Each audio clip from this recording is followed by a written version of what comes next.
Yeah, so, that's an edit. Yeah, that's a fast forward right there. Yeah. It's like, fuck this shit. I'm just gonna go.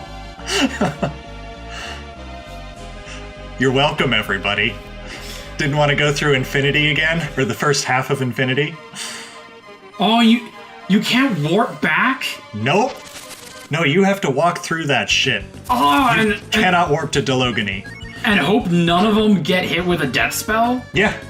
Oh! I don't think I actually encountered a death spell that worked on the way, on my first go-through. Like, no, I mean, not the first go-through, not the one you guys saw, but on this particular go-through, I don't think I had a problem, which was really lucky, honestly. Yeah. Because it's not like they weren't casting it. Yeah, exactly. They were just always targeting fucking Rand. Yep. Oh, I can see why people quit on this dungeon. Yeah, it's fucking miserable. And, like, you notice that Rand was no longer in his shamanized form after that little Anthony thing. That's why I waited to go back and get my shamans. That's right, you mentioned that like halfway through they just kick you out of your shaman forms just cuz. Yeah, it's because there's a cutscene and they put characters in your party in... It's like they take the characters out of your party entirely and then re-put them in. And that removes their shamanized form. Like, it's so easy to lose your shaman form in this, and it's fucking terrible. Like, if they ever remake this game, which I know they never will, but if they did, they need to change that shit. They need to give the shamanized forms death animations and just let you keep it. Or at the very least, they need to make it so it's way the fuck easier to re-shamanize once you've done it. Do it like Dark Souls 2 or Demon Souls and have an item. Yeah. Have them be really rare, have a really limited number of them. Yeah. But they're there when you need them. Yeah. Yeah, that would be nice. Hand them out like Final Fantasy elixirs. Mm-hmm. Or max elixirs. Yeah, just choose a shaman form. Like, that's all you need. But that's not how it works in the original.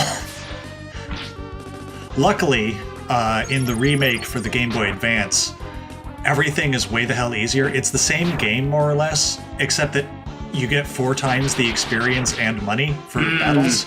So things are way easier, and you don't have to worry about this shit nearly as much. See, I am all for that kind of stuff. Mm-hmm. I'm a guy that likes my game with challenge. Yeah, me too. I like working for it. That's one of the reasons I played the this version, even though the Game Boy Advance version has some little extra stuff. What I don't like is the grind. Yes. I want a skill test, and I don't want that skill to be patience. Yeah. Yeah, that sounds about right. Because there's other shit I want to do with my time. Yeah, well, there's other shit I want to do in this game. Like, it's a good game, but the grind is kind of nasty. Yeah. And once you know what you're doing in this particular game, like, experience grinding isn't that big a deal. You have to do it maybe twice in one game, and even then not for that long, because you can hit spots where the experience is just really good. But, yeah, it's just... some of the things are fucking nasty. If you want to optimize your characters for the final battle, that's a problem. I feel like I enjoy learning about methods people use for grinding way more than the grinding itself. Yeah. Because then it's really opening the hood of the game. It's really tinkering with all the parts. Yeah. And seeing how everything works. Like, I just learned about how you grind in Desgaia. Uh-huh. And the Desgaia games is you find enemies that are like level 300 and something. I think it's weird, like 302 or something. Okay. Because that's when they stop giving you more experience for their levels. Oh. So you can have characters that are level 999 that one-shot these characters. Okay. And they're getting the same experience yield as if they were fighting characters on their level. Okay. Interesting. And you also start doing crazy buff boosters. Because every single item in the game has a 100-floor dungeon in it. Yeah. And each item in the game have characters inside that give some modifier to the weapon. Uh-huh. So you find weapons with like EXP times 6 or EXP times 8 modifiers. Right. You go into the dungeon, you kidnap the character giving it that, and then you go on good equipment that has multiple slots, and you jam it in there. Okay. And you just repeat the process until you're fully decked out, and like every single slot you can have is multiplying experience. So you're getting times like 500 experience. Yeah. Yeah, that sounds pretty nice.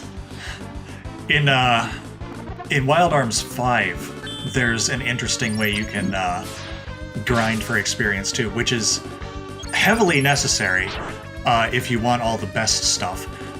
Not because the game is hard, but because the best stuff you buy with levels. So there are these dungeons right near the end of the game. They're like optional dungeons with ridiculously good experience yield from the enemies because the enemies are ridiculously hard. You can go into those dungeons at like level 15. Maximum level's 99.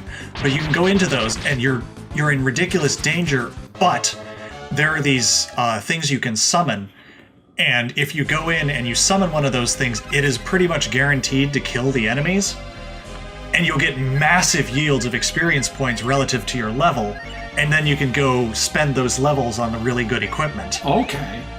So it's grinding for equipment via levels, which is kind of bizarre. There's something like that in Cyber Sleuth, where it's not equipment, it's abilities. Oh, okay. Because the fun thing about Cyber Sleuth is because it's Digimon, when you Digivolve, you can go backwards too. Yeah. So you can run up and down, and with the exception of the signature move, they keep all the skills they learn as the others, so all the generic skills. Okay. So if you're willing to run up and down the Digivolution chart, you can deck out your character with whatever fucking skills you want. Because if you have access to the DLC ones that give you Black Agumon and Black Gabumon, then literally anything become anything. You can just pick what skill loadout you want, and if you're willing to run up and down the charts, you got it. Okay. And running up and down the charts is actually really fucking easy. Because the ridiculous experience boost item, you can save scum for the second you have access to the Digi-Isle storage system. Oh. Because what it is, in Cyber Sleuth, you can store Digimon in a box like Pokemon. Yeah. But you can tell them to do stuff. You can tell them to train, you can tell them to go find items, you can tell them to do other shit. Yeah. If you tell them to go find items, and you give them the second... You can give them 3 amounts of money to go find it. If you give them the second most amount of money, and then just save scum. Because it rolls the dice when you go to pick up the item, not when you issue it. Right. So when the item is ready, just save before picking it up, and just keep reloading until it gives you the EXP modifier held items. Oh my god. And it gives you 2 every time you get them. That sounds like quite the oversight. Kind of, but at the same time, if you're playing on hard, the game is fucking broken. So you have to play like it's broken. So you need to, like, fully kit out your team with ludicrous top-tier min-max bullshit. Okay. To even stand a fucking chance. Alright. And for certain Digivolutions, you need to run up and down the charts just to get the stat ratio right, because it's fucking Luciomon, like Lucifer, the Digimon. Yeah, of course. In his ultimate form. Like, you have to essentially do Pokemon EV training, Digivolve him to his ultimate, and then to get to Mega, you need to go reset all those stats and do it again, because the stat loadout needed for his final form is polar opposite to what's needed for his form before that. Oh boy. And he is not fucking worth it, let me tell you. Yeah. That game's ridiculous. But yeah, if you fully load out, you can go from level 1 to 52 in a single fight. Oh my god. Yeah. What's the max in that? 99. Oh my god. Yeah. Holy shit. Yeah. So you can get to max level in like 3 or 4 fights? Yes. Damn. That's because whenever you move on this chart... Okay, so the full Digivolution chart, you have... I think it starts at in training. I don't think you get baby in that. I'm not 100%. Okay. But it goes all the way up to Mega 2, which is you get a Mega and then you mode change it. Okay. So it's in training, rookie, champion, ultimate, Mega, Mega 2. So 6 levels of evolution. Okay. each step on that goes from 1 to 99, and whenever you change, you go back down to 1. Okay. Each level is a power degree of magnitude. So a level 5 ultimate can beat up level 50 champions. Okay. And on top of that, each one of those levels and each mode, each possible character has a different set of skills they will learn at different levels. Right. So being able to gain like 50 levels of fight is actually required to really kit your characters out properly. So really, levels don't matter that much in that game. Not nearly as much as you would think. Okay. Like, even playing on normal, a full team of megas at level 99, you can very reasonably achieve, even without doing crazy EXP boosting, like before you reach the final dungeon. Okay, I gotcha. So it's not like a game like this where you hit the max level and it's like, you have become God. Yeah, that's it. You're done. I've actually never reached the max level in this game. Because at later areas, or later levels and whatnot, like, it just gets ridiculous. The experience needed for everything is just fucking beyond anything that you would ever want. If you play in the Game Boy one, I guess it's doable, but like the Super Nintendo one, it's totally not worth it, because even like if you get higher, like if you get to level 99, okay, I take that back. I did get to max. I did get to max level using Game Genie. Okay, but I don't count that. No. And when I got to max level using Game Genie, I didn't see that much of a difference between level 60 and level 99. Yeah. And it's just not worth it. It takes fucking forever to level up in the later levels. Yeah, I think I only showed that to show how much better the Meow Stick is than the Riot Stick.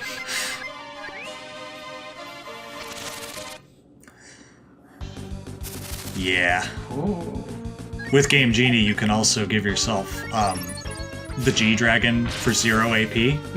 So you just use it over and over and over in combat. Yeah, no reason not to at that point. Yeah, because that exists in the game's programming. It's what you use against Ray.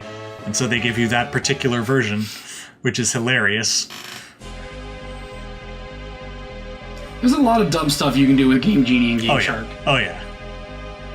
I had no idea like how Game Genie and Game Shark actually worked. I just kind of put in the codes that people told me. And so I did the things with those things.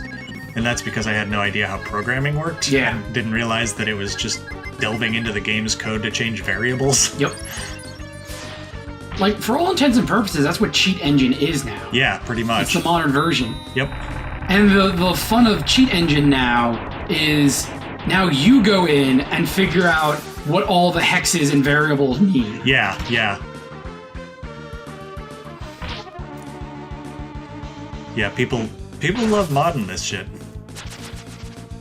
Granted, I haven't seen any mods for VOF 2, but that's because I haven't looked. Yeah. I'm going to guess there are at least some. Probably 1 or 2. Yeah. I mean, nothing is immune from cringe. Right, right. So there's more than likely some weird cringe mods out there. I could see that. Swapping out character models. Yeah. Here's the cat naked mod. Because that really is necessary. Well, about to say there probably is. Yeah. Yeah. What would be hilarious is if they did the everybody naked mod. Rand. Bo.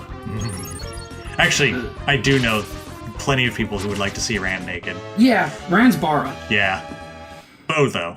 Not too many people are probably into the doughy. There are fetishists out there. Yeah, I suppose that's true. Like, if you like big fluffy guys, then well, there you go. Enjoy Bo. Yeah. And then Spar Naked. It's a plant. It's like, he's already naked. It's a plant. You just taking away the leaves? Congratulations, he's Kendall. He's a plant. Yeah.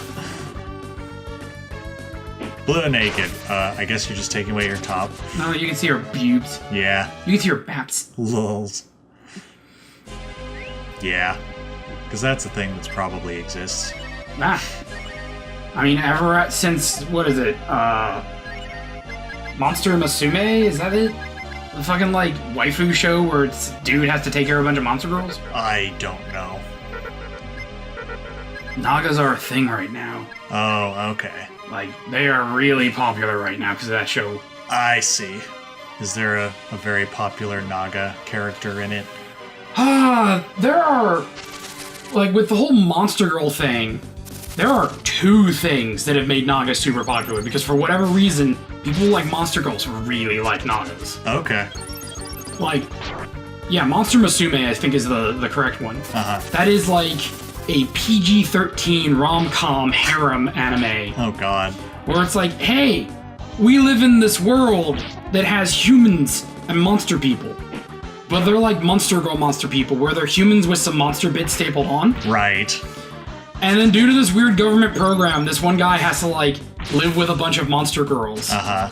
And they make it a really big point that's like, yeah, interspecies romance is hyper illegal, and if you touch any of them, like, you are going to super jail forever. Uh-huh.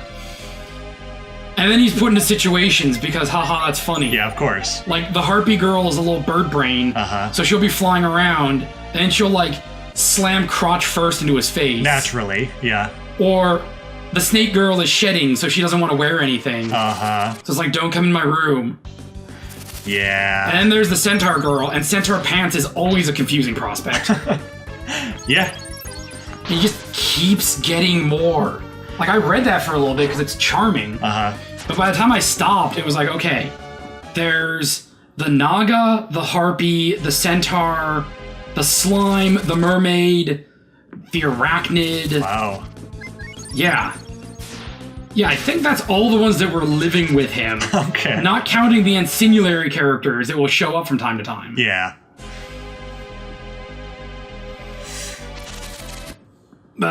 Yeah. And then there's Monster Girl Quest, which is like a doujin thing. Uh-huh.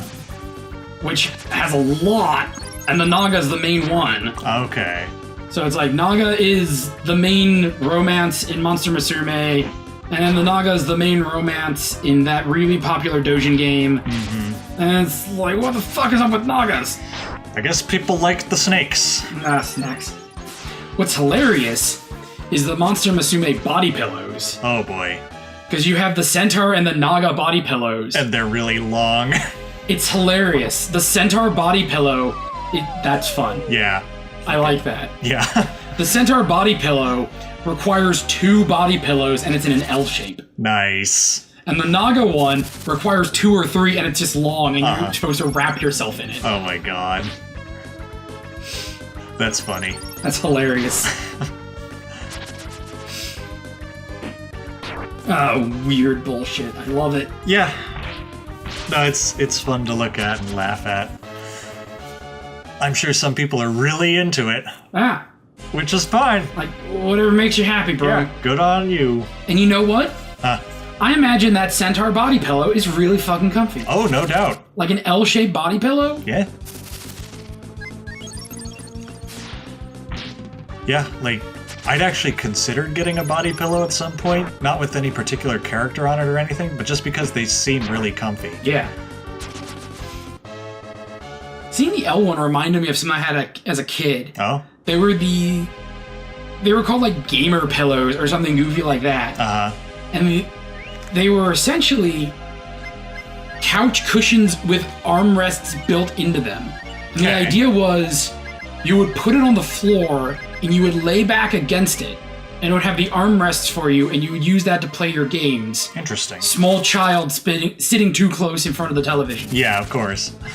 Because this is something that I realized that some of our younger viewers might not realize. Back in the day, back in my day, we had to deal with cords for everything. Uh-huh. So there was a maximum distance you could get from your television and still play your video games. Yeah. Just because the cable wouldn't reach. And that maximum distance was typically a few feet. Yeah.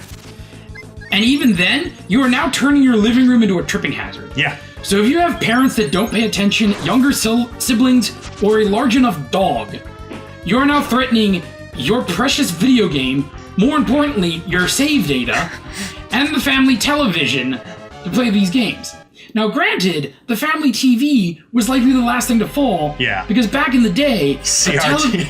a television weighed approximately between 1 and 18 tons. Yeah. So that wasn't really going anywhere. If it was, whatever it just landed on's day is now ruined. Mm-hmm. Oh. Yeah. Unlike these plasmas that we have now that, like, a stiff enough breeze or a particularly energetic cat will knock it over. Yeah. That is one of the few problems with plasma over CRT. But the other thing is, if things start getting yanked, nowadays everything just plugs in. You don't screw it in like you used to. Yeah. Like, everything used to be coax and you screw it in. That's why I always put my TVs and shit up against the wall so that people wouldn't trip over the cords. The only cord people would trip over was the controller itself. Yeah. And then, holy shit! And then, like, even then, most of the time, if someone hit the cord or if a dog hit the cord or something like that, it just unplugged it from the game. Yeah. Which, I mean, conceivably that could jostle the system, and if it's a cartridge loader, which most of them were at the time, like, that could be a problem and might fuck up your game and make you have to reset it. But, like, yeah, the cord wasn't too bad on the system itself. It's just if you went behind the TV, that would be a problem. Yeah. Yeah, at this point, the only... Because I was about to say, if you moved a CD, like, while it's playing, you can damage the disc. Yeah. But that wasn't the case with the originals. Mm-hmm. Like, the original PlayStation, you fucking locked that disc in. Yeah. And that disc wasn't going anywhere. The console would be destroyed before that disc came out. Yep. And Is there a reason that we don't do the whole hole in the middle thing anymore? I mean, CDs still have those, but they're not used. It's about loading and unloading them. Because to do that, you need a top loader. Yeah, that's true. And I guess that's more of a pain in the butt than actually putting it in. Yeah, because... But I wondered if it had to do with, like, the way things read things now. Honestly, I don't know. Okay. I imagine it's more to avoid the top loader part. Yeah, I guess that makes sense. Because the top loader means you have to put it where it's really prominent, while a front loader, you just need that slit active. That's true. You can put a PS4 just about anywhere. Yeah. And if you're a top loader, then you need to lay it horizontal. Yeah. Which a lot of people don't like for some reason. Yeah. I personally like all my systems being horizontal. Yep, But- me too, but some people don't. They prefer vertical for some reason. Yeah. Which, I mean, fine. Yeah, whatever. Personal preference. Yep. Maybe your setup, you have more room that way. Yeah. Oh god, so it's zombified Cat. And luckily, they do have a palette swap for Oh, good. zombification. Oh, and you're right in front of the full heal. Yes. I mean, it doesn't matter, because once the battle's over, the zombification is no longer an issue. Oh, okay. It would only matter if I stayed in that battle for 2 more turns afterward. And then she would become an actual zombie and start attacking randomly and also be a fucking terrifying beast Okay. and lose her shaman form. Yes. So, Yeah. while we are in this little empty space, Uh-huh. I have an announcement. What is this announcement? We now have an official date for when we are going to play Sly 4. Oh, do we? Okay. Yes. It's going to be October of next year. Okay. Because do you want to know why? What's going to come in October of 2019? The movie? No. New Sly game? No. What? The movie has been canceled. Oh, canceled straight up. Okay, gotcha. It has now been replaced with a television series Oh. that will begin airing. In October of Yes. 2019. It's going to be animated by the same people that do Sonic Boom. Okay. Oh, interesting. So the animation isn't going to be trash. That's good. So it'll look better than the movie did. Yes. It's going to be 11-minute episodes, Okay. likely done in the old cartoon style of 2 episodes per episode. This is really promising so far. It has been signed on for 72 11-minute episodes. Okay. The first chunk is going to be aired in October, and then they're going to take a break, and the last 26 will be aired early 2020. Okay. Cool. So we potentially have more Sly Cooper stuff coming. Good. Unless something horrible happens in the next year. Yeah, which, I mean, it could. Good. But, barring that, October 2019, we'll start playing Sly 4 when the series starts coming out. Uh-huh. And then you can give us your thoughts on the series, Mr. Sly Cooper fan. Yep. if I bother to watch it. I probably will. And if we're doing a fucking Let's Play alongside it. Yep, may as well I won't have make something you. to talk about. I just don't watch that many things. Other than stupid-ass YouTube videos. I really should be watching shows, shouldn't I? Stuff people put actual, like, effort and money into. Yeah. Because YouTube shows, it's usually one or the other. Yeah. Sometimes neither. Uh-huh. Because it's YouTube. That sounds about right. When anyone can do it, everyone will make trash. Yeah. I mean, that's why we have literal bots making things for YouTube Kids. Yeah. And sometimes those things are disturbing because bots are making them. Yes. It's like having DeepMind do your fucking Peppa the Pig thing. Oh, I love those. I love the fucking robots making kid stuff. Hell yeah.